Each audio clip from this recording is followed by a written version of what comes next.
খলিফা হারুন রশিদের দরবারে একটা পাগল মাঝে মধ্যে যাওয়া আসা করতেন, কখনো কাঁদতেন কখনো হাসতেন। ওই পাগলের নাম হলো বাহলুল পাগল। ধরে কোন কি পাগল? উজির নাজির মন্ত্রীরা বললো, যাহাবো না, এই পাগলা তো রাজ দরবারের গুরুত্ব বোঝে না, এই কখনো হাসে কখনো কান্দে, এই পাগলাকে আপনি বের করে দেন তো। খলিফা হারুন চিন্তাত পড়ে গেল, পাগলকে তো জোর করে বের করা যাবে না, পাগলকে যদি বলে নৌকা নাড়াস না, তখন তাকে ঝাঁকান শুরু হবে। জোরে কোন কথা ঠিক কি না? খলিফা হারুন চিন্তা করলো, পাগলকে তো জোর খাটবে না, কাছে ডাকলেন, বাহলুল ভাই, সুন্দর করে ডাকলেন। বাহলুল এসে মুসকি হাইতে বলেন, কি বলেন যাবো না? বলে, আমার একটা কাজ আছে ভাই, তুমি কি কাজটা করে দিবার পারবা? বাহলুল বলতে, আমি পাগলা মানুষ, আমাকে আপনি কি কাজ দেবেন? খলিফা হারুন বলেন, এই লাঠিটা তোমাকে দিলাম, তোমার চাইতে বোকা মানুষ যদি পাও তাহলে লাঠিটা তারে দিয়ে দিও, কিন্তু তোমার চাইতে বোকা হওয়া লাগবে। বাহলুল পাগল লাঠি নিয়ে যখন চলে গেলেন, খলিফা হারুন বললেন, এই পাগল আর আসবে না, কারণ এর চাইতে বোকা মানুষও পাবি না, লাঠি দেওয়ার কামও শেষ হবি না। আর পাগলারা কাম না শেষ করলে কোনোদিন আসে না।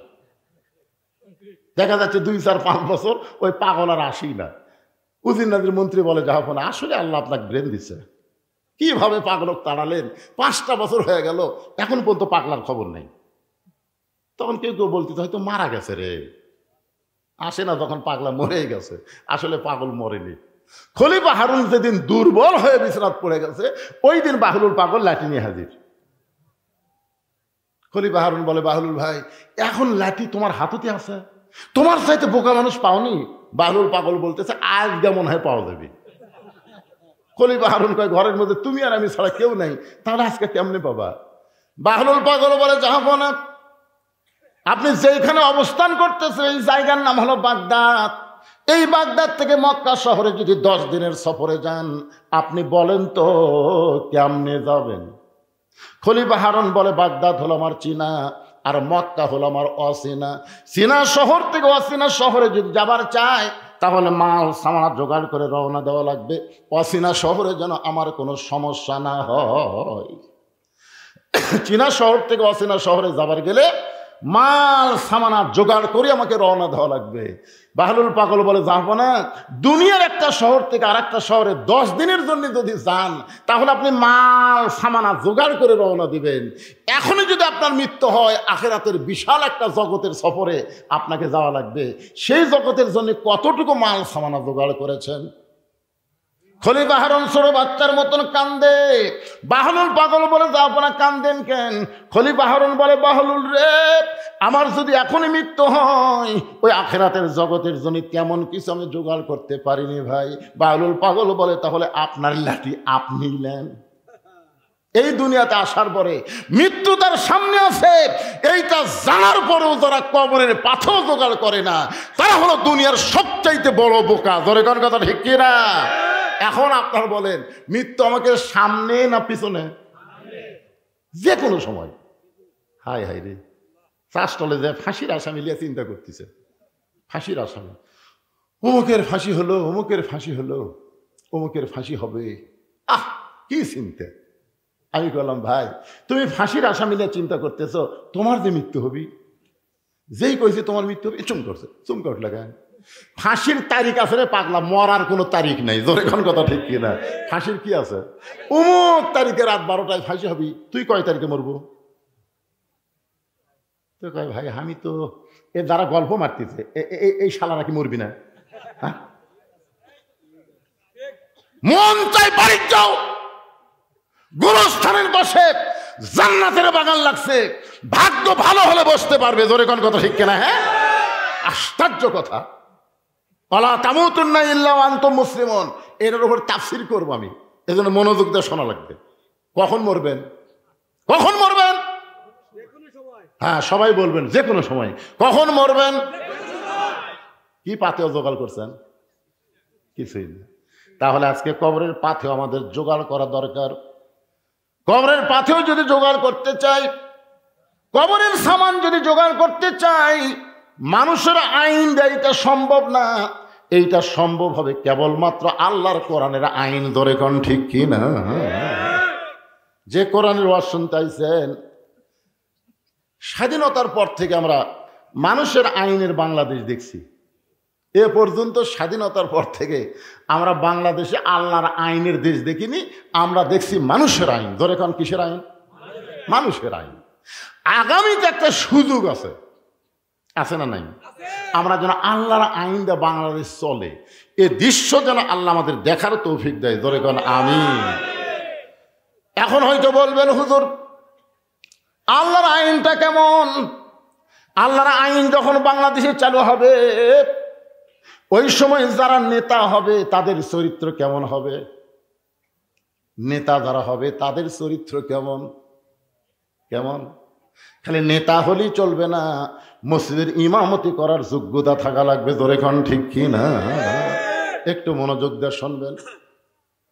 হযরত ওমর জুমার দিনে মসজিদের মেম্বরে খুতবা দিচ্ছেন, জুমার দিনে মসজিদের মেম্বরে খুতবা দিচ্ছেন। এমন সময় একজন সাহাবী মাঝখান থেকে দাঁড়িয়ে বলতেছে, আমিরুল মুমিনিন, আপনার খুতবা আমরা শুনবো না। আমি শুনবো না এ কথা বলে নাই, বলছে আমরা শুনবো না। তার মানে বোঝা গেল সমস্ত মুসল্লিকে লক্ষ্য করে তিনি লোকমা দিয়েছেন। ইমাম যদি 4 রাকাত নামাজের 3 রাকাতে বসে তাহলে কিন্তু একজন মুসল্লি লোকমা দেয়, ওই মুসল্লি কিন্তু একলা লোকমা দিলে সমস্ত মুসল্লির পক্ষে আল্লাহু আকবার বলা হয়। ধরে কোন ঠিক কি না? আপনার বলেন যে সবাইকে আল্লাহু আকবার কয়? বলতেছেন আমরা আপনার খুতবা শুনবো না। ওমর ফারুক চোখের পানি বের করে বলতেছেন, আমার অপরাধ কি? আমার দোষ কি? আমি কি সুরশক্তি কমজোরি নাকি? আমার উচ্চারণ খারাপ নাকি? কি জন্য আমার খুতবা শুনবা না? সাহাবী বলতেছে, আমিরুল মুমিনিন, আমাদেরকে বাইতুল মাল থেকে খাটো পাঞ্জাবি দিলেন আর আপনি লম্বা জুব্বা পরে খুতবা দিচ্ছেন। যতক্ষণ আপনার লম্বা জুব্বা কোথায় পাইলেন এটা না বলবেন ততক্ষণ আপনার বক্তব্য খুতবা আমরা শুনবো না। হযরত ওমর তখন বাংলাদেশের মতন 96টা দেশের নেতা, বাংলাদেশের মতন কয়টা? জোরে কোন কয়টা? অর্ধ পৃথিবীর খলিফা হযরত ওমরের বক্তব্য খুতবা আটকা দিছে একজন সাহাবী। ওমর ফারুক চারিদিকে তাকায়, একটা চামচেও নেই। ওমর ফারুকের পক্ষে একটাও চামচে নেই। এখন ইমাম সাহেব যদি 4 রাকাত আমাদের 3 রাকাতে বসে আর একটা ভ্যানওয়ালা যদি আল্লাহু আকবার কয়, আর ইমাম যদি মনে করে তুই ভ্যান চলে খাস, তুই নামাজের কি বুঝিস রে, এতদিন 4 রাকাত পড়াছি, আজকে 3 রাকাতে দিয়ে বসে থাকবো, আমি ওঠবো না 41 সালের আগে, দেখি কি করিস, এই মনে করে যদি ইমাম বসে থাকে, আপনার বলেন তো মসজিদের মুসল্লিরা কার পক্ষে যাবে? নেতার পক্ষে না ভ্যানওয়ালার পক্ষে? কেন যাবে? কেন যাবে? কারণ নেতা যেটা করতেছে এটা নবীর তরিকা নয়, আর ভ্যানওয়ালা যে লোকমা দিয়েছে এটা হলো নবীর তরিকা। আমরা নবীর তরিকায় থাকবো, মানুষের বানানো কোনো তরিকা আমরা মানব, আমরা আল্লাহর আইন মানব, মানুষের কোনো আইন আমরা মানব না। ধরে কোন কথা ঠিক? সমস্ত সাহাবীরা যখন মাথা নিচু করে আছে এমন সময় 30 পারা কোরআনের হাফেজ, 6 লক্ষ হাদিসের হাফেজ, সুবহানাল্লাহ বলেন না, ওমর ফারুকের ছেলে 30 পারা কোরআনের 90টা বাংলাদেশের মতন 96টা দেশের প্রেসিডেন্ট খলিফার বেটা হাফেজ রে। আজকে বাংলাদেশে কয়টা এমপির বেটা হাফেজ বার করেন তো? কয়টা এমপি? আচ্ছা, তাহলে অবহেলিত হবে, অবহেলিত হবে। তোমরা নেতাগুলা সব সন্তানকে পড়াবা ইংলিশ মিডিয়ামে, আর গরিবগুলা যার বাপ মা নাই তারা এখন কি করবি? এই মাদ্রাসাত পড়ে, ভিক্ষা করে খাওয়া লাগে, জাগির দিয়ে খাওয়া লাগে, হাই হাই হাই। সেই মৌলানা যখন আমার বক্তা হয়, হক কথা বলবার গেলে সাইড থেকে কয়, তুই আমার ফেতনা খাই মলবি হলু, তুই আর বড় বড় গল্প বলছিস। মানে আমাদের সিস্টেমটা এত দুর্বল ভাই। চিন্তা করে দেখেন, রাসূল বলেছেন খায়রুকুম মান তাআল্লামাল, ওই ব্যক্তির চাইতে জ্ঞানী সম্মানী কোনো ব্যক্তি নাই যে ব্যক্তি আল্লাহর কোরআন শিখেছে এবং অপরকে কোরআনের শিক্ষা দেয়। সুবহানাল্লাহ কোন না কেন? নবীর হাদিস। অথচ আজকে দেখেন মাদ্রাসার অবস্থা কি। ওমর ফারুকের ছেলে কোরআনের হাফেজ, শুধু কোরআনের হাফেজ না, 6 লক্ষ হাদিসের হাফেজ। বাবার পাশে দাঁড়ায় বললেন, রে নবীর সাহাবীরা, আমার বাবার লম্বা জুব্বা দেখে তোমরা ক্ষুদ্র বন্ধ করে দিছ, কিন্তু তোমরা খেয়াল করে দেখো তোমাদের পরনে খাটো পাঞ্জাবি হলো তো তোমরা নতুন পোশাক পরেছ, অথচ আমার পরনে কোনো নতুন কাপড় না। ওসমান গনি বলে, আব্দুল্লাহ আজকে জুমার দিন, তুমি নতুন কাপড় না পরে পুরাতন কাপড় পরছো কেন? আব্দুল্লাহ বলতেছে, আমি যদি নতুন কাপড় পরতাম তাহলে আমার বাবার জুব্বা লম্বা হতো না। কি বুঝলেন? আমি যদি নতুন কাপড় পরতাম তখন আমার বাবার জুব্বা লম্বা হতো না। আমার বাবা যেদিন থেকে মদিনার খেলাফতের দায়িত্ব নিছে সেদিন থেকে দুনিয়ার সব মানুষ ঘুম পাড়ে, কিন্তু আমার বাবার ভাগ্যে ঘুম হয় না। সুবহানাল্লাহ কোন।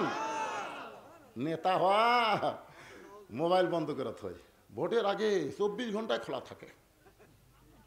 এই যে গোলাম মোহাম্মদ সিরাজ, এটা খালি ভোটের তারিখ ঘোষণা হলে আজকে মাহফিল মিস করতো, তাই না? সব কাজ বাদ, এখন যাওয়া লাগবে ভাই সামনে অমুক তারিখে নির্বাচন রে, এখনো তো নির্বাচনের তারিখে হয়নি। কি বুঝতেছেন? 24 ঘন্টায় মোবাইল খোলা আছে ভোটের আগে, ভোট পেয়ে তখন নেতা হয়ে গেছে, আর নেতা নাই। মানুষের তৈরি আইন দিয়ে যখন রাষ্ট্র চলবে নেতারা এইরকমই চরিত্রের হবে, আর আল্লাহর কোরআন দিয়ে যখন রাষ্ট্র চলবে দেখেন নেতার অবস্থা। গভীর রাত্রে হযরত ওমর যখন বাড়ির থেকে বের হচ্ছেন, বউ বলতেছে কোথায় যাবেন? বলে আমার আল্লাহর বান্দারা নবীর উম্মতেরা কেমনে আছে নিজের চোখে একটু দেখার জন্য যাচ্ছি। তা আপনি অর্ধ পৃথিবীর খলিফা হয়ে নিজের চোখে দেখবেন আপনার র্যাব, পুলিশ, সামসা কি একটা উপজেলা চেয়ারম্যান ঘরে পুলিশ লিয়ে জোরে কোন, কি কথা কন না কেন? আর এমপির সামনে পুলিশের গাড়ি, পিছনে পুলিশের গাড়ি। মানে আমরা পুলিশকে চাকরি দিতে ওই নেতা পাওয়া দেওয়ার জন্য নাকি? এই পুলিশের আগে এই 7টা নেতা ধরে তারপরে পুলিশের কাছে গেলে পুলিশ নেতার দিকে তাকায়, নেতা এমন এক চোখটি মারছে আর অনুমতি দিচ্ছে না। নেতাই কিন্তু লিয়ে গেছে, লিয়ে দা চোখটি মারছে, অনুমতি দিচ্ছে না। কি বুঝতেছেন? হুজুর নেতা লিয়ে কেন হুজুর? আপনাকে যে শেরুয়া বটতলা সকাল থেকে বলতেছে আমাকে মাহফিল হবে, আপনি আসেন। আমি আসরের সময় যখন সাইজ বাড়াচ্ছি ইতিমধ্যে বলতেছে হুজুর নেতা লিয়ে গেলাম, বহু চেষ্টা করলাম হুজুর, কিন্তু কাম হলো না। আমি বললাম বাংলাদেশের পুলিশেরা নেতার চান্সে জোরে কান, কিসের কথা কন না কেন? আর নেতা লিয়ে যাও কাম হলো না, তার মানে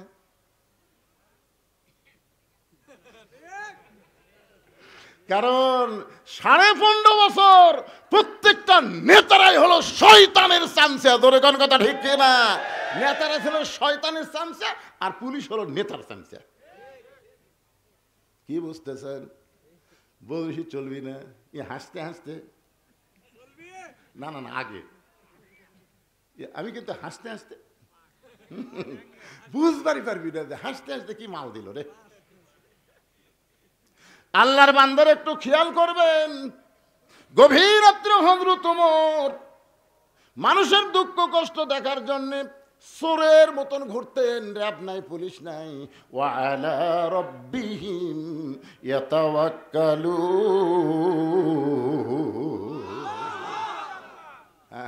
আল্লাহর উপর তাওয়াক্কুল করে ঘুরতেছে।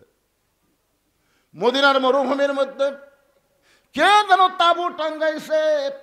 ওমর ফারুক চিন্তায় পড়ে গেলেন, আমার মদিনায় তো তেমন কোনো অভাব নাই, বাড়ি ঘর ভাত দেয়, তাঁবু কে টাঙ্গাইছে? কাছে গিয়া দেখে ছোট্ট 2টা বাচ্চা মা মা বলে কাঁদতেছে, আর মা বলতেছে গোস্ত সিদ্ধ হলেই তোমাদেরকে খাবার দিব, গোস্ত সিদ্ধ হলেই খাবার দিব। ওমর ফারুক চমকে গেলেন, যদি দুম্বার গোস্ত হয় 8 ঘন্টার বেশি সময় লাগবে না, উটের গোস্ত হলে বড় জোর 1 ঘন্টা লাগতে পারে। এত গভীর রাত হয়ে গেল, এখন পর্যন্ত গোস্ত সিদ্ধ হয় না, লোকমা দেওয়া লাগবে। তাঁবুর বাহির থেকে বললেন, মা তুমি কেমন মা? তোমার সন্তান ক্ষুধার জ্বালায় কান্দে আর এখন পর্যন্ত তোমার গোস্ত সিদ্ধ হয় না। মেয়েটা বলে, পথিক বর্তমানে আমি যেই বিপদের মধ্যে আছি আমার আল্লাহ পর্যন্ত আমার খোঁজ নিচ্ছে না। মানে আল্লাহর প্রতি বিরক্ত হয়ে গেছে। বর্তমানে আমি যেই বিপদে আছি আল্লাহ আমার খোঁজ নিচ্ছে না, আর তুমি কে রে পথিক? তুমি কে? আমার বাড়ি হলো ইয়ামিন দেশে, আমি শুনতে পাইলাম মদিনার খলিফা ওমর অত্যন্ত ভালো মানুষ, আমার দুইটা এতিম বাচ্চাকে নিয়ে আমি ওমরের কাছে যাবার চাই, কিন্তু ওমরের দরবারে গিয়ে দেখি এত মানুষের ভিড়। কে রে ওই তিনটা কে যায় রে? এই তিনটা কাটকান্ত, এরা হলো কিশোর গ্যাং। ধরে কোন কি গ্যাং? হ্যাঁ যাবি যাই বাইরে যে একটা জ্ঞান জাম শুরু করবি, এরকম থামান খুবই কঠিন ভাই। আপনারা ছেলেদেরকে নষ্ট করছেন, এই পুচকা পুচকা ছেলেদের হাতে মোবাইল দিয়েছেন, দেন মরে যান, তারপরে বুঝবেন। আপনার কবরের পাশে এরা ফ্রি ফায়ার খেলবে, ফ্রি ফায়ার আপনার কবরের পাশে।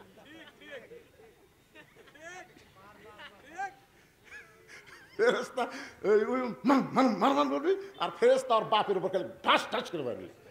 আল্লাহ তোর পাটা কি করতে দেখ, তুই বেটা জন্মানো পারিস রে, পাটা জন্মাছো পাটা।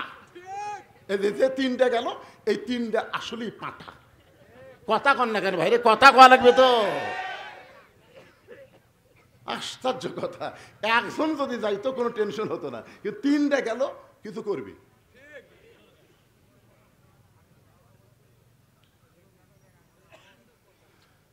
আল্লাহর বান্দার একটু মনোযোগ দিয়ে শুনবেন। ভালো করতে গেলে রাসূল বলেছেন 6 বছর থেকে 7 বছর থেকে তালিম দাও, আর 10 বছর থেকে জোর করে তাকে নামাজে নিয়ে যাও। জোরে কম ঠিক কিনা? যে তিনটা গেল, এরা হলো তালিমের বয়স, শিক্ষা দেওয়ার বয়স। 10 বছর থেকে যদি বাপ মসজিদে বাচ্চাদেরকে নিয়ে যাইতো, তাহলে আমাদের ছেলেগুলো এরকম নষ্ট হবার পারত না। একটু মনোযোগ দিয়ে শুনবেন। মেয়েটা বলতেছে, পথিক আমার বাড়ি হলো ইয়ামিন দেশে, আমি ইয়ামিন থেকে শুনলাম মদিনার খলিফা অত্যন্ত ভালো মানুষ, আমার দুইটা এতিম বাচ্চাকে নিয়ে আমি ওমরের দরবারে গেছিলাম। এত মানুষের ভিড় ঠেলে একটা মহিলা আমি কেমন ওমরের কাছে যাই? আগামীকাল সকালবেলা যাব এই নিয়তে এই মদিনার মরুভূমিতে তাঁবু টাঙ্গাইছি। আমার দুইটা বাচ্চাকে নিয়ে যখন রাতের বেলা ঘুমাতে চাই, আমার দুইটা বাচ্চা ক্ষুধার জ্বালায় যখন বারবার কান্দে, আমি শুধু বাচ্চা দুইটাকে সান্ত্বনা দেওয়ার জন্যে পাতিলে পানি পাথর আর নিচে আগুন জ্বালায় বলতেছে, বাবা গোস্ত সিদ্ধ হলেই তোমাদের খাবার দেব। প্রতিক্রিয়া, আমার পাতিলে কোনো গোস্ত নাই, আমার পাতিলের মধ্যে হলো পাথর। আমার গোস্ত সিদ্ধ হওয়ার কথা শুনে দুইটা বাচ্চা যদি হঠাৎ ঘুমায়া যায়, এই শান্ত নেওয়ার জন্য কথাগুলো বলতেছি। কিন্তু আমার দুইটা বাচ্চার পেটে এত খিদা লাগছে, ওরা বারবার যখন ক্ষুধার জ্বালায় কান্দে, আমার মনে হয় ফজর পর্যন্ত আমার দুইটা বাচ্চার বাঁচবে না। সঙ্গে সঙ্গে হযরত ওমর বললেন, মা একটু ধৈর্য ধরো, মা একটু ধৈর্য ধরো। বাংলাদেশের মতন ৯৬টা দেশের প্রধানমন্ত্রী খলিফা এক দৌড়ে বাইতুল মালের দরজায় গিয়ে বলে, আসলাম তাড়াতাড়ি দরজা খুলে দে, সবচাইতে বড় খাবার বস্তা আমার মাথায় তুলে দে। আসলাম বলে, আমিরুল মুমিনিন, আমি হলাম আপনার চাকর, কোথায় খাবার বস্তা নিয়ে যাওয়া লাগবে আপনি হুকুম দেন, আমি নিয়ে যাব। ওমর জোর হাত করে বলে, আসলাম রে, একজনের পাপের বোঝা আর একজন কেউ টানবে না, দে আমার মাথায় উঠায় দে। অউলিল আমরি মিনকুমকে মানতে গিয়ে আসলাম ওমর ফারুকের মাথায় যখন খাবার বস্তা উঠায় দেয়, ওমর ফারুক বস্তা মাথায় নিয়ে এত জোরে দৌড়ায়, পিছন দিক থেকে আসলাম বলে, আমিরুল মুমিনিন, এত ওজনের বস্তা নিয়ে যদি এইভাবে দৌড়ান আপনি পড়ে কষ্ট হবে। ওমর কান্দের, আসলাম রে, সময় মতো যদি যাবার না পারি, এই ওমরকে আল্লাহ জাহান্নামের আগুন দিয়া পোড়াবে। আল্লাহর ভয়, আত্তাকুল্লাহ হাক্কা তুকাতিহি কারে কয়? আল্লাহর ভয় কারে কয়? সময় মতো যদি যাবার না পারি, ওমরকে জাহান্নামের আগুন দিয়ে আল্লাহ পুড়াবে। খাবার বস্তা মাথায় নিয়া গভীর রাত্রে হযরত ওমর তাঁবুর কাছে, মারে খাবার বস্তা আনছি মা, রুটি হালুয়া তৈরি করো। মেয়েটা রুটি হালুয়া তৈরি করে যখন ওমরের কাছে দেয়, ওমর দুইটা এতিম বাচ্চাকে তার দুই উরাতের উপরে নিয়া রুটি ছিঁড়ে হালুয়া দিয়ে যখন মুখে দেয়, দুইটা বাচ্চা ফেল ফেল করে তাকায়, বলে, কে গো আপনি? আমরা শিশুবেলায় আমাদের বাবা হারাইছি, আমরা এতিম, আল্লাহ সূরা মাউনের মধ্যে বলেছেন, আরাইতাল্লাযী ইউকাযযিবু বিদ্দীন ফাযালিকাল্লাযী ইয়াদউল ইয়াতীম ওয়া লা ইয়াহুদ্দু আলা তাআমিল মিসকিন। আপনি কে গো? এই গভীর রাত্রে বাবার চাইতে বেশি দরদ দিয়ে আমাদেরকে আদর করতেছেন। আপনি কে গো? আপনি এত ভালো মানুষ কেমনে হলেন? উমর কান্দের বলে, আল্লাহ এই অধমকে জাহান্নামের আগুন থেকে তুমি বাঁচাও, এই অধমকে জাহান্নামের আগুন থেকে তুমি বাঁচাও। মা কান্দের বলে, পথিক রে, তোমার মতন ভালো মানুষ আমি জীবনে দেখি নাই। আল্লাহ ওমরকে যদি মদিনার খলিফা না বানায়া তোমাকে যদি মদিনার খলিফা বানায় দিত, মদিনা যেন আল্লাহর জান্নাত হয়ে যেত।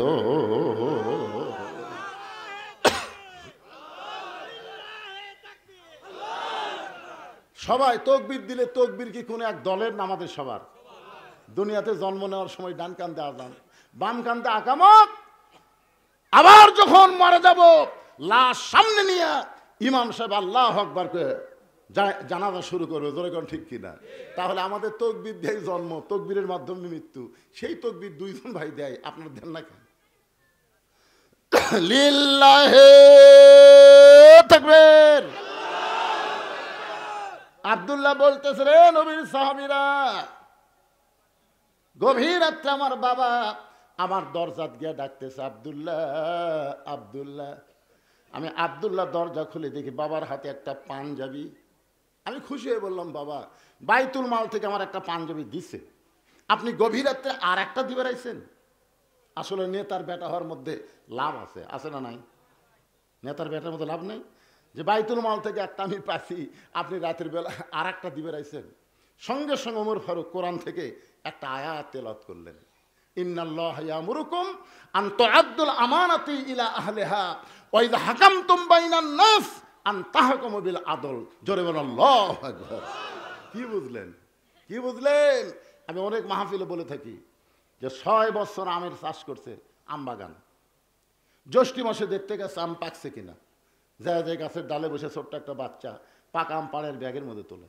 বাগানের মালিক বলে, আমি খাইনি, আমার পরিবারের কেউ খায়নি, আর তুই আমার গাছে তোর আম পাড়তেছিস, তোর বাপক যা বিচার দেবো রে, এই তোর বাপক যা বিচার দেবো। ছেলে খালি মুসকি মুসকি হাসে। বাগানের মালিক বলে, হাসিস কেন? বলে, হাসার কারণ হলো আমার বাবা কোথায় খুঁজবার যাবেন, আমার বাবাও আর এক গাছে চড়ছে, ওই যে দেখেন। বাগানের মালিক গাছের নিচে বসে কান্দার বলে, আল্লাহ বিচার দিমো কার কাছে? বেটাও চোর, বাপও চোর। আপনারা বলেন তো 15.5 বছর বাংলাদেশে কোনো বিচার ছিল? কথা কন দেখেন, মেম্বার থেকে শুরু করে এমপি পর্যন্ত সব শালাই চোর। খালি এমপি পর্যন্ত নয়, মন্ত্রীর থেকে প্রধানমন্ত্রী পর্যন্ত সবাই চোর। জোরে কোন কথা ঠিক না? কত হাজার কোটি টাকা বিদেশে পাচার করছে। হাই রে, খালি ভাগ্য গুণে দোয়া ইউনুসও আমরা বসাচ্ছি। ধরে কর কি ইউনুস? হায় হায়, কে জানে হাসিনা প্রশ্ন করছে, আপনি এত বড় বিপদে পড়ছেন, এই বিপদের দোয়া আপনি কোনটা পড়তেছেন? হাসিনা বলতেছে, পড়বার গেলি খালি ওর নাম কথা আসে, জাগা মতো মায়ের হসে। ধরে কোন কথা ঠিক কিনা?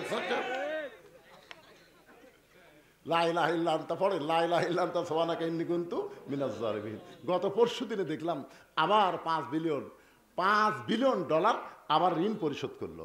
রিজার্ভে হাত দেওয়া লাগেনি। ওই জানে তো, ওই গ্রামীণ ব্যাংক শুরু করছে, বোঝেন না? সাধারণ মানুষের টাকা নিয়ে ওই হাজার হাজার কোটি টাকা করছে। এখন বাংলাদেশের সিআরএস বসে দেখে কিছুই নাই। জান আর ওদিকে ওই পাগলি হয়ে ভারতের মালওয়ানো করে সাইজ করছে। আমি চিন্তা করলাম পাগলি হওয়ার পিছনে কারণ আছে। কারণ কি জানেন?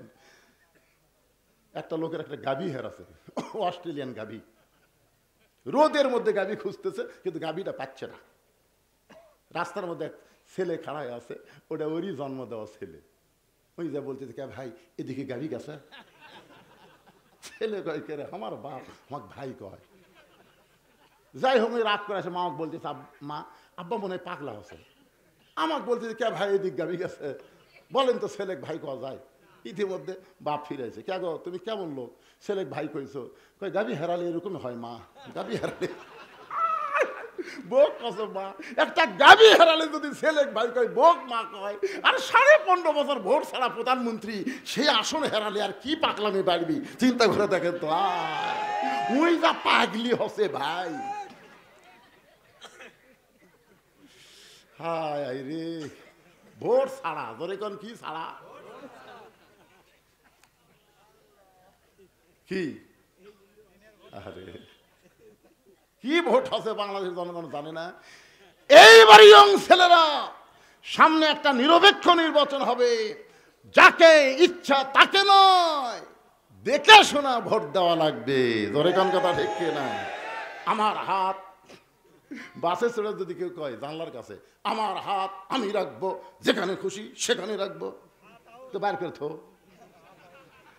না, বলা হবে আমার ভোট আমি দিব, দেখে শুনে বুঝিয়ে দিব। জোরে কোন কথা ঠিক না? আলহামদুলিল্লাহ। একটু মনোযোগ দিয়ে শুনবেন। আল্লাহ বলতেছেন ওয়ালা তামুতুন্না ইল্লা ওয়া আনতুম মুসলিমুন, মুসলমান না হয়ে তোমরা মরো না। এইটা বুঝাইতে গিয়া আমি আপনাদেরকে নিয়ে গেছি হযরত ওমরের কাছে। ওমর ফারুক পাঞ্জাবি নিয়ে দাঁড়ায় আছে। ছেলে বলতেছে বাবা তাহলে গভীর রাত্রে আপনি পাঞ্জাবি কেন আনছেন? ওমর ফারুক বলে আব্দুল্লাহ, আগামীকাল জুমার দিন, তোমার কি মনে নাই? আগামীকাল জুমার দিনে এই ছোট পাঞ্জাবি পরে আমি যদি খুতবা দেই, নামাজ পড়াই, তাহলে বলো তো কেমন লাগে? কারণ মুসল্লির পাঞ্জাবি খাটো হলেও কোনো সমস্যা নাই, ইমামের পাঞ্জাবি জুব্বা লম্বা হওয়া দরকার। আপনাদের মসজিদের মুসল্লিরা যদি শাটো পরে সমস্যা আছে, কিন্তু ইমাম সমস্যা আছে না নাই? যেরকম আছে নাই, মুসল্লি দাড়ি কাম আছে, কোনো সমস্যা নাই। আর ইমামের দাড়ি খালি সামান্য খাটো, মাপ দিচ্ছে, মানে দাড়ি মাপ দিচ্ছে, ওটি থাকে বসে থাকে, এক মুষ্টি হবি আর ওখানে করছে না, এক মুষ্টির চাইতে একটু খাটোই দেখা যায়, ফাঁসে ফাঁসে। কে রে পাগলা, তোর যে দাড়িই নাই রে, আমার নাই, তাই বলে হুজুর থাকবি না?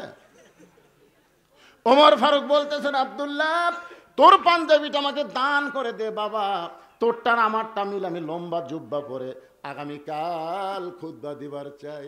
আব্দুল্লাহ বলে গভীর রাত্রে আমার পাঞ্জাবিটা বাবাকে দান করে দিলাম। বাবার পাঞ্জাবি আমার পাঞ্জাবি একত্র করে বাবা লম্বা জুব্বা বানায় খুতবা দেয়।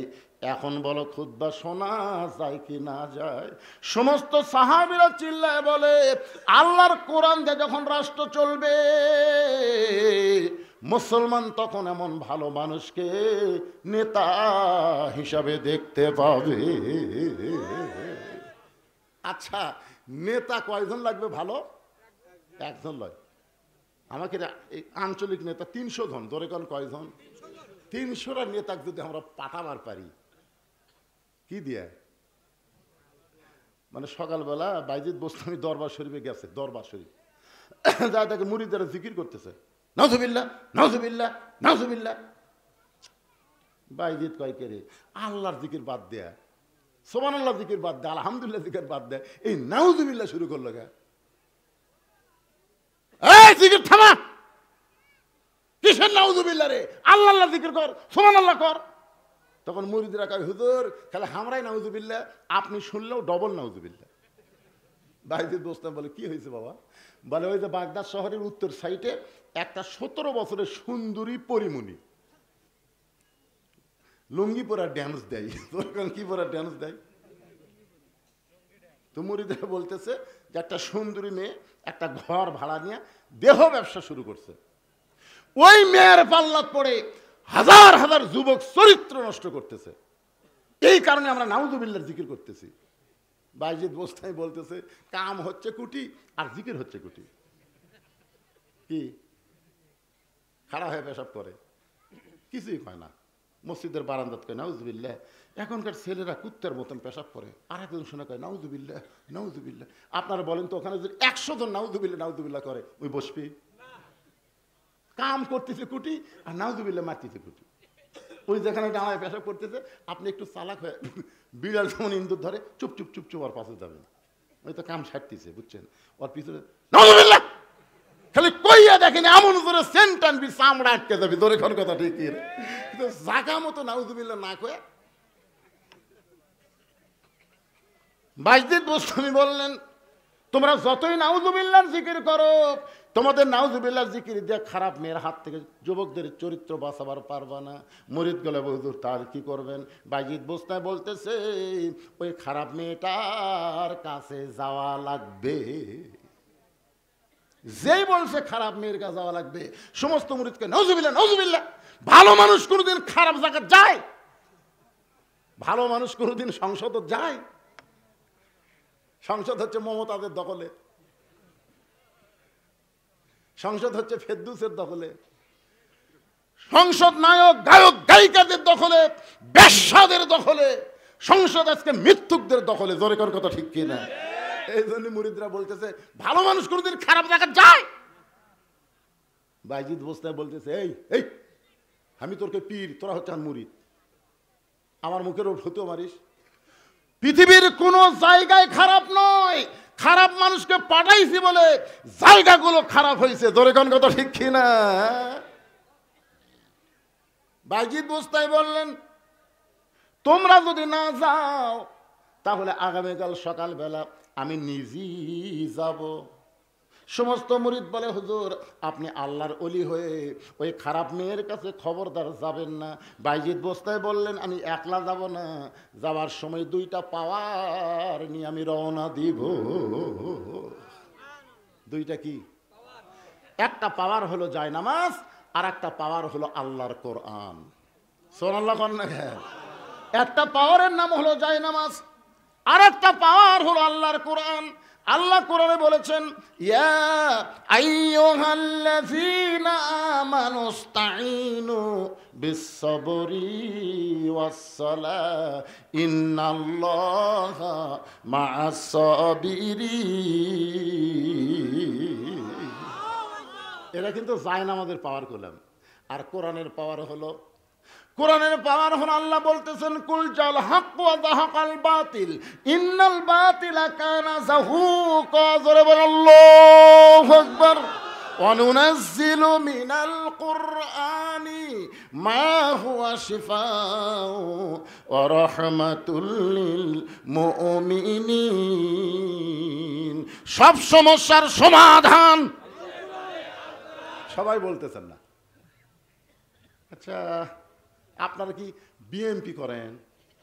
বিএমপি করলেও স্লোগান দেওয়া যায় পাগলা। বিএমপির যিনি প্রতিষ্ঠাতা তিনি যে আল্লাহর ওলি এ ব্যাপারে কোনো সন্দেহ নেই। আপনার বলেন তো বিএমপির প্রতিষ্ঠাতার নাম কি? খালি জিয়া।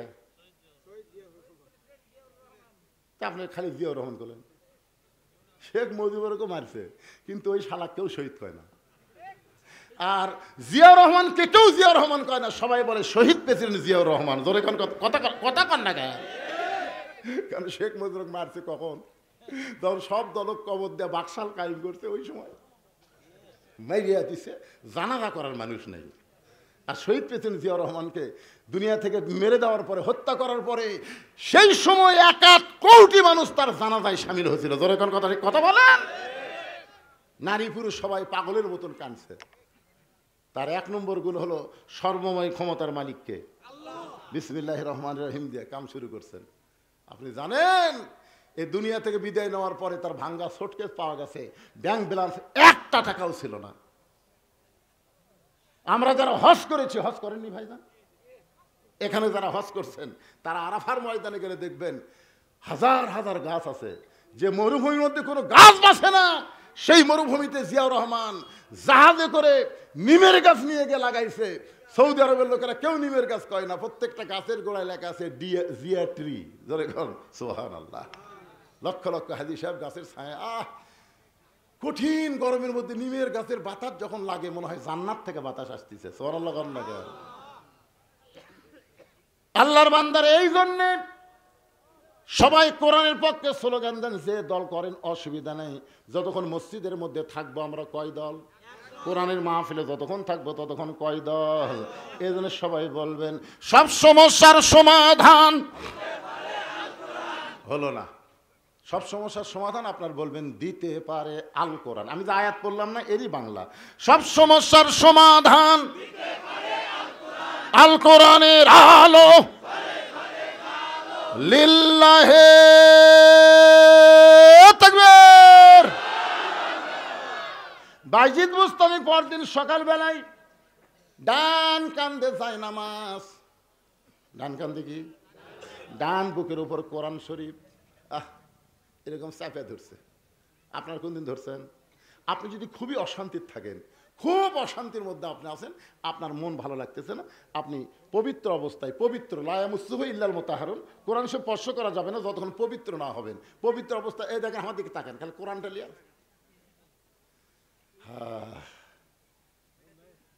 কি ধরছেন কোনদিন? বাদ বাকি লোকেরা কথা বলতেছে না। এর যে কি পাওয়ার, একদিন খালি ধরবেন, যেটি আপনার ধাক ধক ধক ধক করতেছে, ওর পর একটু ধরবেন, কি পাওয়ার জানেন এই কোরআনের।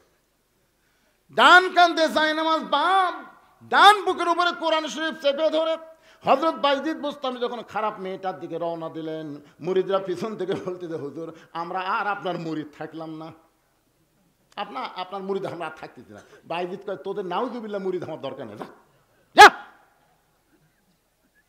বাইজিদ বুস্তামি সেই মাত্র খারাপ মেয়েটার ঘরের কাছে শত শত যুবক এই জায়গায় ঘুরতেছিল মেয়েটার সঙ্গে লাইন মারার জন্যে, কিন্তু বাইজিদকে দেখার সঙ্গে সঙ্গে তারা সবাই বলল, নাউজুবিল্লাহ নাউজুবিল্লাহ, আল্লাহর ওলি হয়ে এই খারাপ জায়গাটা ছিল, নাউজুবিল্লাহ। আমি একবার চেয়ারম্যানের দাঁড়াবার চাচ্ছি, যার কাছে খুশি তাই কয় নাউজুবিল্লাহ নাউজুবিল্লাহ। হুজুর আপনি একটা বক্তা মানুষ, খবরদার আপনি খারাপ কামত যাবেন না। আমি ওরকে নাউজুবিল্লাহ শুনে আর দাঁড়াইনি, সগলি কয় নাউজুবিল্লাহ। যারা মেয়ের সঙ্গে খারাপ ব্যবহার করে সেই যুবকেরা বলতেছে নাউজুবিল্লাহ, এটি বাইজিদ যাচ্ছে না, আমরা আর থাকবো না। রাগ করে যখন সবাই চলে গেছে, ইতিমধ্যে একজন ছেলে চিন্তা করে, বাইজিদ কি জন্য এলো, আল্লাহর ওলি বাইজিদ খারাপ মেয়ের কাছে কি জন্য আসলো, এটা তদন্ত না করা পর্যন্ত আমি যাচ্ছি না। ওই দেওয়ালের পাশে লুকে আছে বাইজিদ বুস্তামি খারাপ মেয়ে। আসসালামু আলাইকুম ইয়া আহলাল বাইত, জোরে কোন সুবহানাল্লাহ। এই ঘরের মধ্যে যারা আছো তাদের প্রতি আল্লাহর রহমত বর্ষিত হোক।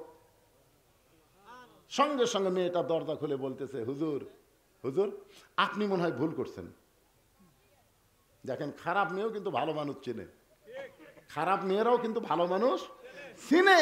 আপনারা হুজুর মানুষ, গ্রামে যান, বেপর্দার নারী পর্যন্ত আপনাকে দেখলে পর্দা নিশি হয়ে যাবে। হবে কি হবে না বলেন? হবে। হুজুর আসতেছে রে, হুজুর আপনি মনে হয় রাস্তা ভুল করছেন, আমি একটা খারাপ মেয়ে আর আপনি আমার ঘরত এই টুপি দাড়ি জুব্বা লিয়াচ্ছেন। বাইজিদ বুস্তামি বললেন, তোমার ঘন্টার রেট কত? মেয়ে কয়, না রে তাহলে এটিএম শামসুজ্জামান রে। বাংলাদেশে দেখবেন নাটকের মধ্যে ভিলেনের চরিত্রের মাথার টুপি দেখছেন আপনার, নাটক সিনেমা যারা ভিলেন, যারা মেয়েদেরকে লুচ্চামি করে, এরকে মাথার টুপি মুখোদ্দারি পরনের জুব্বা, নায়ক প্যান্ট শার্ট পরা ক্লিন শেভ, আর ভিলেনও টুপি পরে দিছে। এখন হুজুর যখন একটা মেয়ে ধরতেছে, তখন ওই ইয়ারা সব সিনেমা যারা দেখতে, নাটক যারা দেখতে, হুজুর আসলে খারাপ রে। আপনার কোন তুই কি হুজুর? ওই হুজুর, ও হুজুর সাজাছে রে, হুজুর সাজা আমাদের মতো আলেমদেরকে তারা তাচ্ছিল্য করতেছে। কথা কন না কেন? ভারতের প্রত্যেকটা নাট্যকার নাটকের মধ্যে হিন্দুর পূজা রাখে, যেন নাটক দেখলেও হিন্দুরা তাদের হিন্দুর এই ইমান মজবুত করে। আর আমাদের বাংলাদেশের নাট্যকারের নাস্তিক, এরা সিনেমার নায়ক বানায় ভালো, আর ভিলেন দেশে টুই মাদ্দা জুব বাঁধা খারাপ। মেয়েটা চিন্তা করে, এইটাই মনে হয় তাহলে এটিএম শামসুজ্জামান হুমায়ুন ফরিদি। মিশাই মিশাই হুজুর যেই কছে ঘন্টার রেট কত? মেয়েটা বলতেছে প্রতি ঘন্টায় 10 দিরহাম। বাইজিদ বুস্তামি বলতেছে 24 ঘন্টার বুকিং নিলাম। কয় ঘন্টা? যেই ছেলে দেওয়ালের পাশে লুকে আসলো, মারছে দৌড়। অন্য ছেলেরা কয় দৌড় আস কেন রে? বলে আমরা 8 ঘন্টায় পারি না পারে, আর হুজুর 24 ঘন্টার বুকিং নিল। তখন সাইড থেকে বলতেছে, হুজুরের কেরম ক্ষমতা আছে রে। আপনার কি মনে করতেছেন ক্ষমতা নাই? এই যে ছোটবেলায় পেশাব করবার গেলে যাবেন, মাদ্রাসায় যাবেন, যাবেন, এই মাদ্রাসার একটা বাচ্চার পেশাব করা দেখলো আপনার সব আছে, দেখেন দেখেন কিভাবে পেশাব করে। আমার আব্দুল্লাহ, মাদ্রাসার আব্দুল্লাহ, আমি মাদ্রাসার মত আমি করলাম, ভাই এর যে কাজ ধরছে সিরাপ খেলেন? না হুজুর এটা আসল কাজ নয়। তো বলে কি কাজ? কয় বার হোক আব্দুল্লাহ। পেশাব করে পানিলে তখন 12 লোকের কাজ লুকে।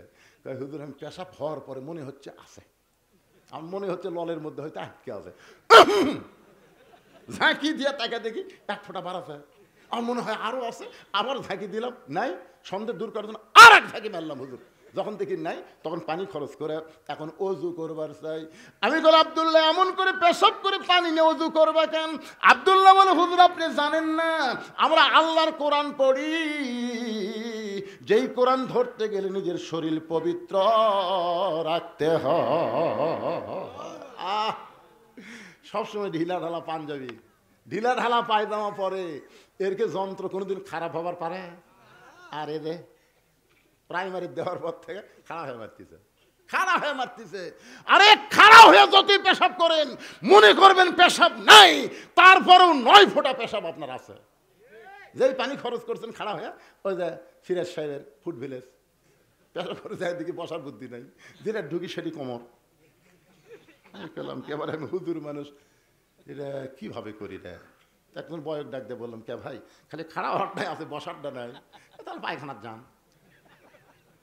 পায়খানার যে করেন হুজুর, আপনারা হুজুরা তো খাড়া হয়ে পারবেন না, তাহলে বসারটা যান, পায়খানার যান। চিন্তা করছেন পেশাব করার জন্য বসবার গেলে পায়খানার যাওয়া দেখবি, মনে করছে পেশাব কমপ্লিট, তারপরে 7 ফোঁটা 9 ফোঁটা পেশাব আছে, তেল লাগাচ্ছে, টপ টপ করে পেশাব দিয়ে আন্ডার প্যান্ট ভিজে গেল। খাড়া হওয়া কেরে ক্লাস 2 পড়িস, খাড়ায় পেশাব করিস, তোর স্যার তোকে শিখাইনি কেমনে পেশাব করা কিছু জানিস না, বসে থেকে করবি। চাচার যে কথা, প্রাইমারি পেশাবখানা যা দেখে আমার সারি খাড়া হয়ে পেশাব করে চাচা, আর সারি খাড়া হয়ে মারে। এখন বলেন এমন ঢিলা ঢালা পাঞ্জাবি ছোট্টবেলা থেকে পেশাব থেকে পবিত্র, এই হুজুরের পাওয়ার কম না বেশি? বাইজিদ বোস্তামি 240 দিরহাম, 24 ঘন্টার বুকিং, 240 দিরহাম নিয়ে মেয়েটার ঘরের মধ্যে ঢুকলেন, সঙ্গে সঙ্গে মেয়েটা দরজা বন্ধ করে দিল। বাইজিদ বোস্তামি ওই মেয়েটার ঘরের মধ্যে ঢুকে সর্বপ্রথম 1 নম্বর পাওয়ার জায়নামাজ বিছায় দিলেন। আপনারা বলেন তো পতিতার ঘরের মাটি পাক না না পাক? নাপাক মাটিকে পাক করতে গেলে যেই জিনিসটা লাগবে তার নাম হলো জায়নামাজ। বাইজিদ বোস্তামি জায়নামাজে দাঁড়িয়ে 4 রাকাত নামাজের নিয়ত করলেন। 4 রাকাত নামাজের মধ্যে আলহামদুলিল্লাহি রাব্বিল আলামিন আর রহমানির রহিম মালিক ইয়াউমিদ্দিন ইয়্যাকা নাবুদু ওয়া ইয়্যাকা নাস্তাইন, আল্লাহ তোমার গোলামি করে তোমার কাছে সাহায্য চাই। আল্লাহ এই পতিতার ঘরে আমি কেন ঢুকলাম আল্লাহ আপনি জানেন, এই মেয়েটা খারাপ হওয়ার কারণে হাজার হাজার যুবক নষ্ট হয়ে যাচ্ছে। আল্লাহ আল্লাহ আমি একটা যুবককে যদি বলতাম খারাপ মেয়ের কাছে যাস না, একটা নিষেধ করলে আর একটা ঢুকতো। এই মেয়েটার ঘরের মধ্যে আমি শত শত যুবকদের কাছে না যাইয়া আমি হেড অফিসে আইছি। আল্লাহ এই মেয়েটা যদি ভালো হয় বাহিরের তামাম যুবক ভালো হয়ে যাবে, কারণ দুনিয়ার সমস্ত যুবককে নষ্ট করার একটাই মাধ্যম হলো বেপরদা খারাপ নারী। জোরে বলেন কথা ঠিক কি না? আমার মা বোনেরা যারা পর্দার অন্তরে বসে আছেন, মা আল্লাহ কোরআন কারিমের মধ্যে ওয়াজ করেছেন ওয়াকারনা ফি বুয়ুতিকুন্না ওয়ালা তাবাররাজনা তাবাররুজাল জাহিলিয়াতিল উলা। আল্লাহ রাসূল বললেন ফাতেমা তোমার বাবা বিশ্ব নবী বলে তুমি জান্নাতি, এই কথা কখনোই মনে করবা না। ফাতেমা বলতেছে বাবা আমি এতদিন মনে করতাম আমার বাবা হলো পৃথিবীর শ্রেষ্ঠ নবী, তার মেয়ে হওয়ার কারণে আল্লাহ আমাকে জান্নাত দিবে। রাসূল বলেন ফাতেমা তুমি ভুল চিন্তা করেছো মা, বিশ্ব নবীর মেয়ে হওয়ার কারণে তুমি জান্নাত পাবে না। ফাতেমা বলতেছে বাবা তাহলে কেমনে জান্নাত পাবো? রাসূল বলে ফাতেমা জান্নাতে যদি যাবার চাও তাহলে জান্নাতের আমল করে তোমাকে জান্নাতে যেতে হবে। ফাতেমা বলে বাবা মেয়েদের জন্য জান্নাতের আমল কি? রাসূল বললেন ফাতেমা মেয়েদের জন্য মাত্র 4টা আমল করলে আল্লাহ 8টা জান্নাতের দরজা খুলে দিবে। 1 নম্বর আমল হলো মেয়েদেরকে সবসময় পর্দার ভিতরে থাকতে হবে। ও ফাতেমা দৈনিক 5 বার নামাজ পড়া লাগবে, বছরে 1 মাস রোজা করা লাগবে, স্বামীর কথা মতো চলতে হবে, তবে সব সময় পর্দার মধ্যে থাকতে হবে।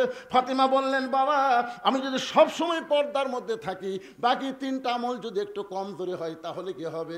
রাসূল বলে ফাতেমা মেয়েদের 1 নম্বর আমলের নাম হলো পর্দা। পর্দা। 1 নম্বর আমলের নাম কি? সঙ্গে সঙ্গে ফাতেমার কাছে একটা ওড়না ছিল, ওই ওড়নাটা নবীর সামনে এরকম বললেন, বাবা এই মুহূর্ত থেকে আমি পর্দার ভিতরে ঢুকে গেলাম। একদিন জোহরে নামাজ পড়ে রাসূল আইছে ফাতেমার কাছে, ফাতেমা দরজা খোল। ফাতেমা দরজার কাছে এসে বলতেছে, আব্বা ফেরত যান। রাসূলকে কে মা? আব্বা ফেরত যান আব্বা, এখন দরজা খোলা যাবে না, কারণ আমার পরনে এমন একটা পোশাক আছে, আপনার জন্য দরজা খুলতে আমার শরম লাগতেছে। পর্দার মধ্যে থাকা লাগবে না, কি কন? নবী আমার ফিরে গেলেন আসরের নামাজের পর। আল্লাহর নবী ফাতেমার দরজায়, ফাতেমা দরজা খোল, তোরে না দেখা পর্যন্ত আমার কলিজার মধ্যে শান্তি নাই। ফাতেমা কান্দের বলে, বাবা এমন একটা কাপড় আমার শরীরে, ওপর দিকে তুললে নিচে বের হয়ে যায়, নিচে নামাইলে ওপর ঠিক মতো ঢাকতে পারি না। সঙ্গে সঙ্গে আল্লাহ নবী বললেন, ফাতেমা তুই আল্লাহর কাছে আয়। নবীর গায়ের চাদর খুলে যখন ফাতেমারে দেয়, ফাতেমা সেই চাদর খুলে নবীর সামনে দরজা খুলে বলে, বাবা আমি পর্দার মধ্যে থাকতে ভালোবাসি, যদি না খেয়ে থাকতে হয় তারপর আল্লাহ রহমত দিয়ে আল্লাহ পাক আমার হেফাজত করে। এই দুনিয়া থেকে গভীর রাত্রে ফাতেমা বিদায় নেই। স্বামীর কাছে বলে গেছে 3টা কাজ করবেন। 1 নম্বর কাজ হলো রাতের বেলায় দাফন করবেন। 2 নম্বর কাজ হলো আমার লাশটা জানাজার জন্য মানুষকে ডাকবেন না। খাটনিতে না তুলে নিজের কাঁধে করে জান্নাতুল বাকির পূর্ব কোণায় সবুজ রঙের বাতি জ্বলবে, ওই বাতি বরাবর আমাকে দাফন করবেন। আলী ফাতেমাকে দাফন করে বলে, আল্লাহ তোমার পর্দানিশি ফাতেমা বিদায় নিল, তুমি তার প্রতি খুশি হয়ে যাও। এই দোয়া করার পরে তাকায় দেখে সামনে কয়েকটা পুরাতন কবর দেখা যায়। এই মাত্র ফাতেমারে কবর দিয়েছে, সেই নতুন কবর আর নাই। গোটা জান্নাতুল বাকি হযরত আলী দৌড়ায় আর বলে, ফাতেমার কবর, ফাতেমার কবর। কে ডাক দে বলে, আলী রে, ফাতেমা পর্দানিশি, আমি তার কবরটা জোহরা ডিগ্রি দিয়া কিয়ামত পর্যন্ত পর্দা করে দিয়েছি। আল্লাহ আল্লাহ, এই মেয়েটা যদি খারাপ থাকে সব ছেলেরা খারাপ হবে। এই জন্য আমি হেড অফিসে ঢুকছি। আল্লাহ মেয়েটাকে তুমি ভালো করে দাও। 4 রাকাত নামাজ পড়ে সালাম ফিরেছে। কয় রাকাত? চোখ টেরা করে দেখে। বাইজিদ বসতে হবে, সরাসরি দেখতে পারবি না। আপনারা আলেম মানুষ যদি মেয়ে মানুষকে দেখতে পারছেন তাহলে চোখ টেরা করে দেখা লাগবে। চোখ আমি মাঝে মধ্যে দেখি চশমার ভিতর দিয়ে, বুঝলেন না?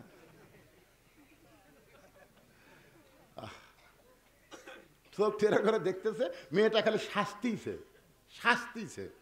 বাইজিদ কয় কে রে, তাহলে নামাজ দে কি হলো? আমি তো নামাজ পড়ে এত কান্দাকান্দি করলাম, যে খালি শাস্তিছে, তার মানে বোঝা গেল নামাজ দিয়ে কাম হচ্ছে না।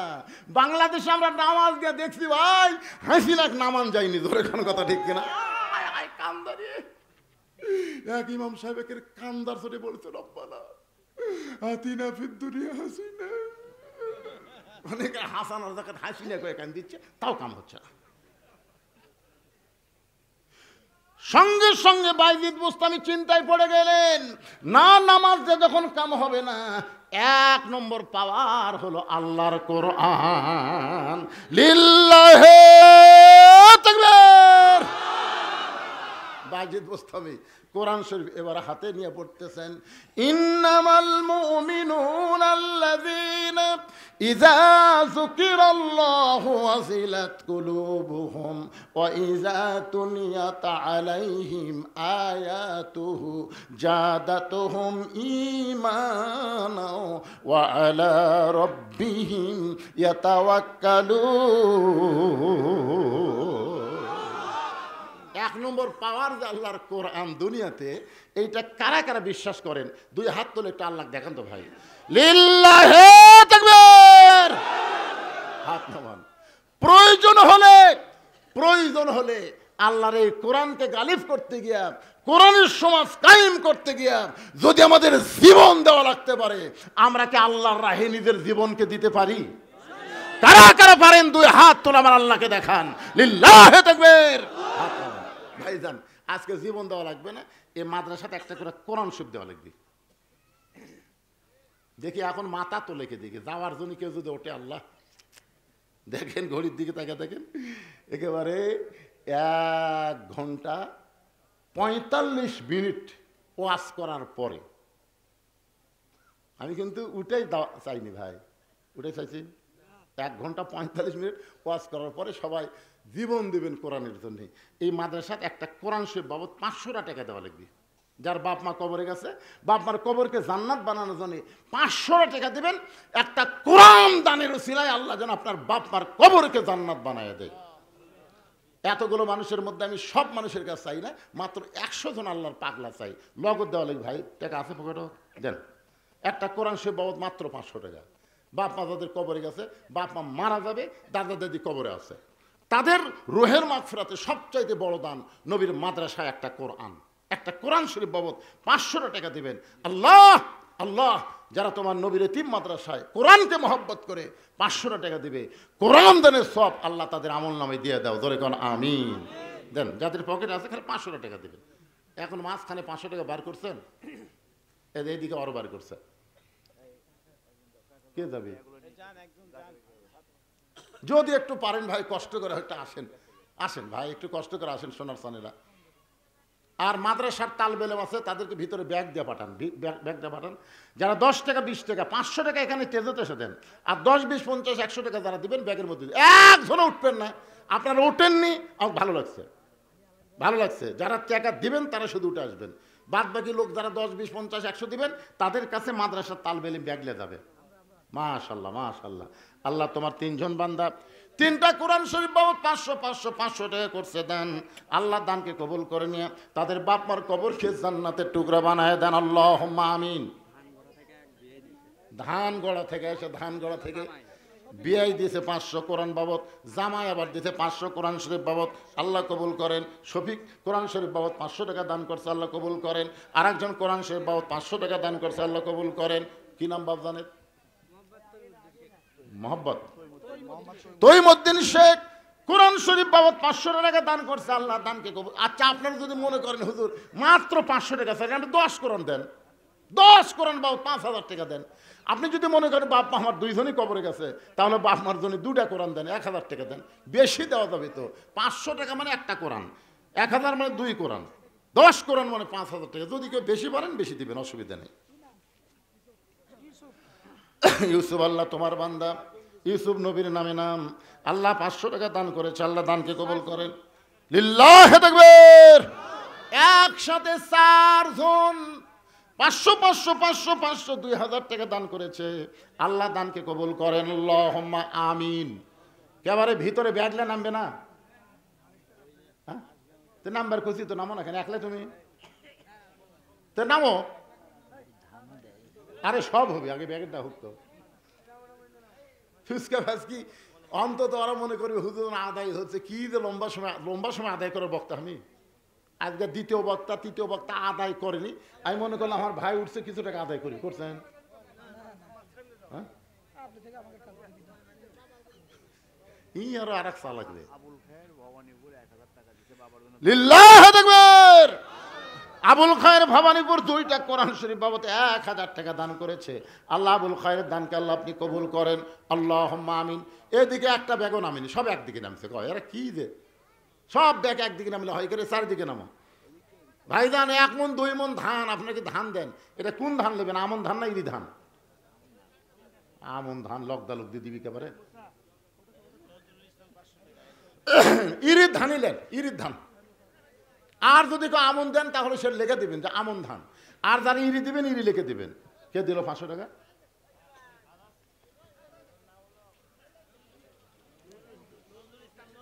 নজরুল ইসলাম আলহাজ। নজরুল ইসলাম কোরআন শরীফ বাবদ 500 টাকা দান করছে, আল্লাহ দান কবুল করে, আল্লাহুম্মা আমিন।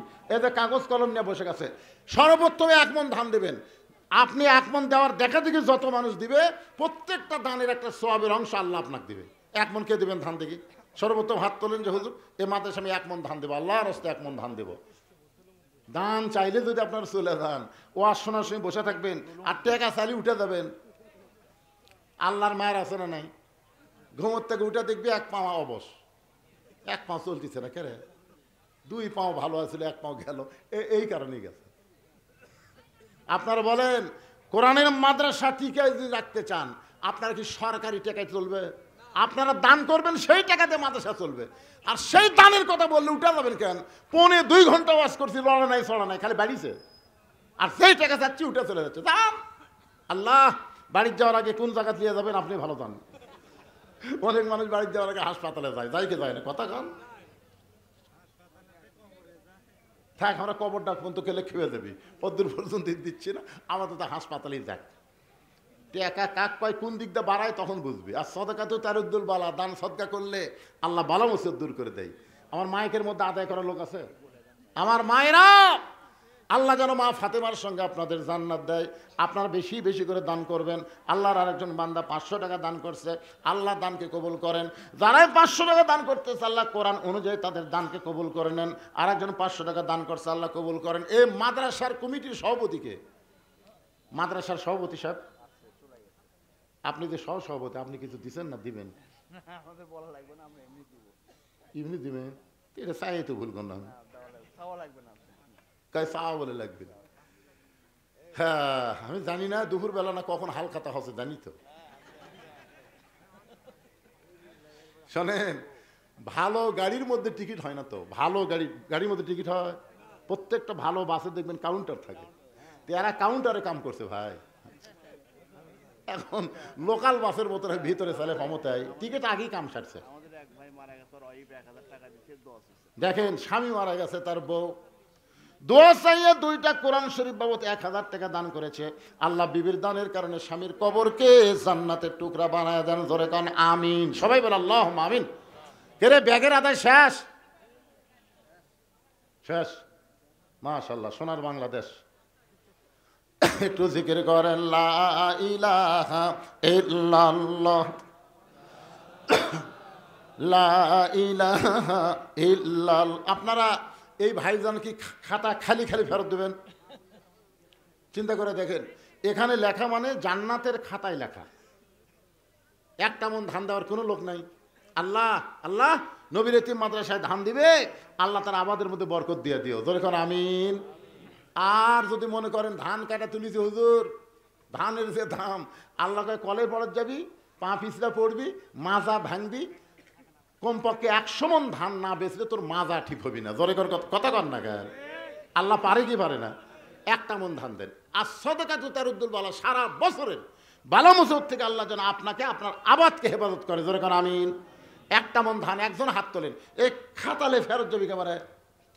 একটা লোক, এই দেখেন মুরব্বী, দেখছেন কি নাম বাবা? সোনার চান আব্দুল সবুর খোরশেদ। কয় মন? দিবারই পায় না, আবার দিছে তা আবার কয় হবি না। কয় মন বাবা? আমার ভাই পিছন দিকতে বলতেছে, এটা আমার ভয়রা, আপনি আমার মতি ভাইয়ের ভয়রা, তো 5 মন দেন ভাই, আপনি আমার বড় ভাই, দিবেন না? 1 মনের একটু বেশি করেন, 2 মন করেন। হাজি সাহেব মানুষ, আল্লাহ যেন আবার ওমরা করার তৌফিক দেয়। ধরে আমিন। 2 মন বাবা হবে? হ্যাঁ, পিরি 2 মন। আচ্ছা ঠিক আছে, তাই লাগে। আল্লাহু আকবার। আলহাজ মোহাম্মদ আব্দুল সবুর খোরশেদ সাহেব 2 মন ধান। জোরে বলেন মারহাবা। দেখেন তো ওনার আশেপাশে আর কোনো লোক আছে? আপনি 1 মন। কি নাম বাবা? সাইদুল ইসলাম ভাই আমার 1 মন ধান। জোরে বলেন মারহাবা। 3 মন হয়ে গেছে। আর একজন আল্লাহর বান্দা বলেন, বলেন, বলেন। সব দুনিয়াতে থাকবে, কিন্তু যেদিন ডাক পড়িবে কবর মাঝে যাইতে, জোগাড় কিছু করছো বন্ধু তার মাঝে বিছাইতে। ডানে কবর, বামে কবর, নিচে কবর আছে যে, উপর দিকে চাইয়া দেখো বাঁশের ছাউনি দিছে কে। লা ইলাহা ইল্লাল্লাহ, লা ইলাহা ইল্লাল্লাহ, লা ইলাহা লা ইল্লাল্লাহু মুহাম্মাদুর রাসূলুল্লাহ। বাইজিদ বুস্তামি আল্লাহর কোরআন তেলাওয়াত করতেছে, ওই কোরআনের তেলাওয়াত প্রতিটা মেয়ের কানের মধ্যে ঢোকে। وَإِذَا تُلِيَتْ عَلَيْهِمْ آيَاتُهُ زَادَتْهُمْ إِيمَانًا وَعَلَى رَبِّهِمْ يَتَوَكَّلُونَ আল্লাহু আকবার। এতক্ষণ ধরে মেয়েটা সাজতেছিল, এবার কোরআনের তেলাওয়াত শুনি মেয়েটা মাথায় ঘোমটা দিয়া বাইজিদ বোস্তামির পিছনে বসে গেছে। বাইজিদ বোস্তামির পিছনে বসে গেছে। বাইজিদ বোস্তামি তাকায় দেখে মেয়েটার সামনে নাই, মেয়েটা পিছনে বসে গেছে। কিছুক্ষণ পরে মেয়েটা বলতেছে, ওগো আল্লাহর ওলি, আমি খারাপ মেয়ে, কিন্তু আপনি হলেন ভালো মানুষ। এই দুনিয়াতে কোনো ভালো মানুষ আমার ঘরের মধ্যে ঢোকে নাই, আজকে প্রথম আপনি আমার ঘরের মধ্যে ঢুকে আপনি নামাজ পড়ে আমার হেদায়েতের দোয়া করলেন। ওগো আল্লাহর ওলি, আপনি কোরআন তেলাওয়াত করতেছেন, সেই কোরআনের শব্দ শোনার সঙ্গে সঙ্গে ওয়াজিলাত কুলুবুহুম, আমার অন্তরের মধ্যে তড়পড়ানি শুরু হয়ে গেছে। আপনি বলেন আমার নানি হলো পতিতা, আমার মা ছিল পতিতা, আমি পতিতার ঘরের একজন খারাপ পতিতা মেয়ে, আল্লাহ কি আমাদের মাফ করবে? বাইজিদ বোস্তামি বললেন, মা, আল্লাহ পাপকে ঘৃণা করে কিন্তু পাপীকে ঘৃণা করে না। পাপী যদি তওবা করে, ঈমান গ্রহণ করে, তওবা করে ভালো হয়ে যায়, আল্লাহ তার জীবনের তামাম গুনাহ মাফ করে দেয়। যারা মাগরিব এশা নামাজ না পড়ে আবার শুনতেছেন, আপনারা তওবা করেন যে ফজর থেকে আমরা বাকি জীবনে একটা ওয়াক্ত নামাজ বাদ দিব না।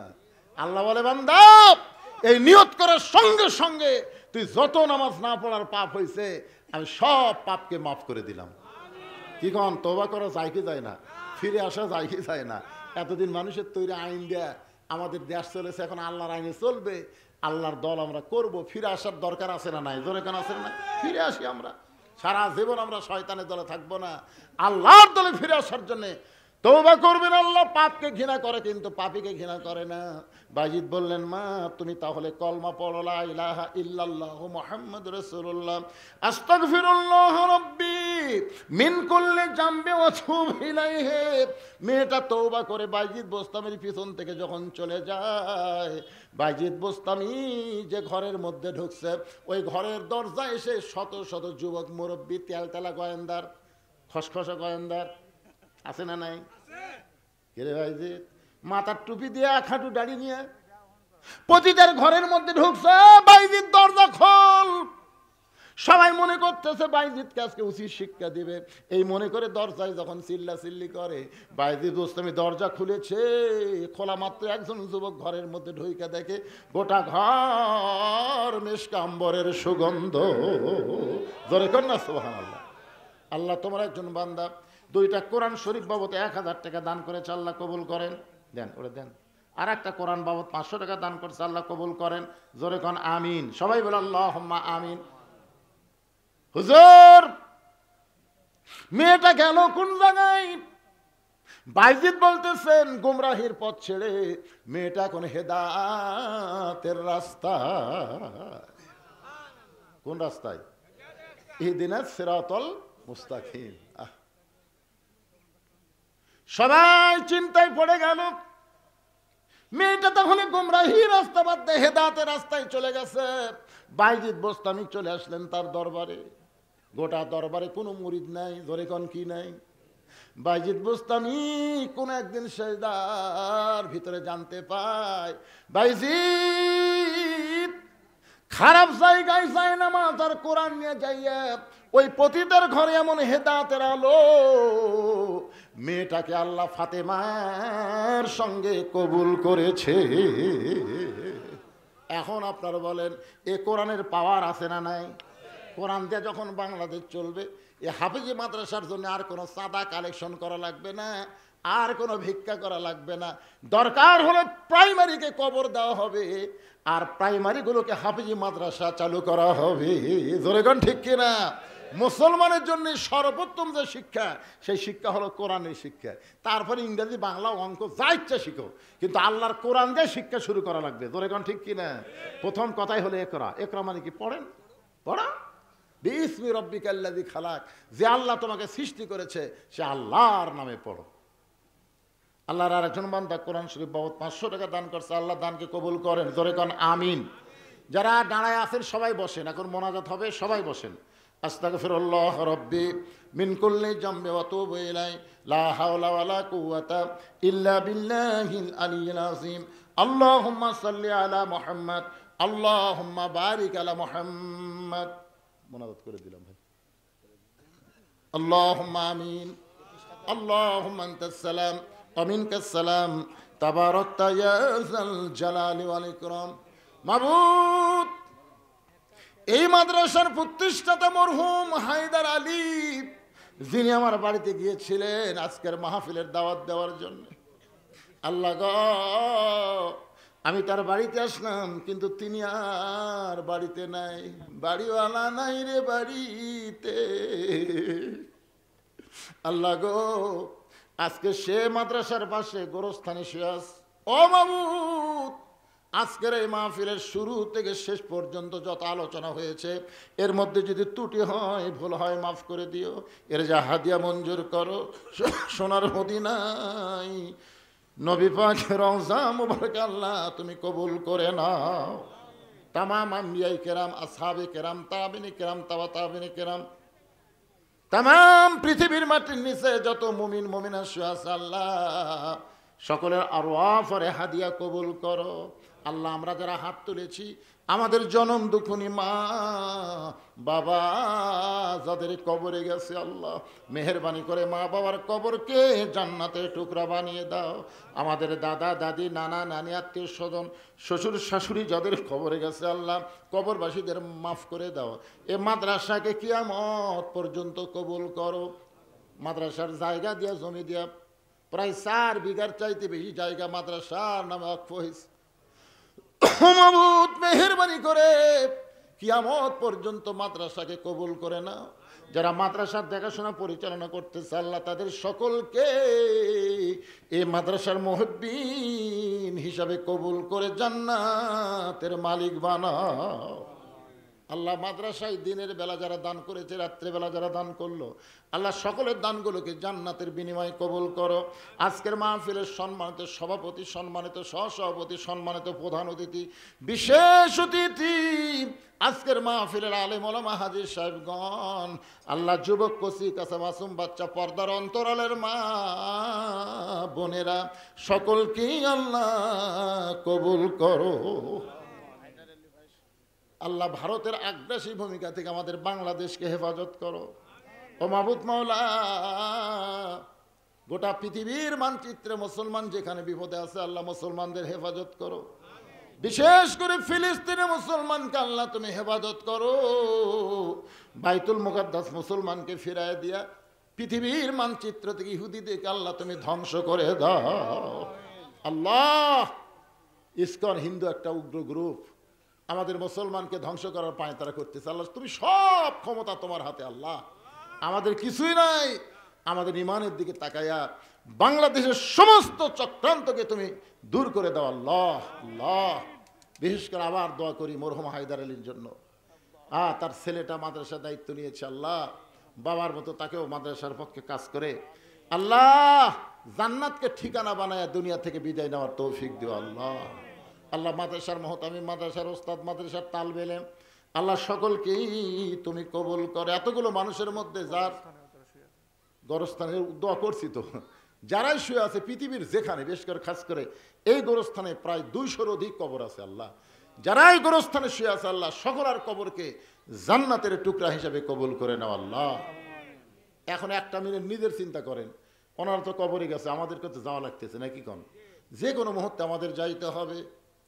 কবে আমাদের মৃত্যু হবে জানি না, তবে তোমার দরবার আরজ করি যেদিন আমাদের মৃত্যু হবে দিনটা যেন জুমার দিন হয়, মাসটা যেন রমজান মাস হয়, ইমানের সাথে ইজ্জতের সাথে এই দুনিয়া থেকে বিদায় নেওয়ার কালে আমাদের জবানে জারি করে দিবেন লা ইলাহা ইল্লাল্লাহু মুহাম্মাদুর রাসূলুল্লাহ সাল্লাল্লাহু আলাইহি সাল্লাম। আসসালামু আলাইকুম ওয়া রাহমাতুল্লাহি ওয়া বারাকাতুহু।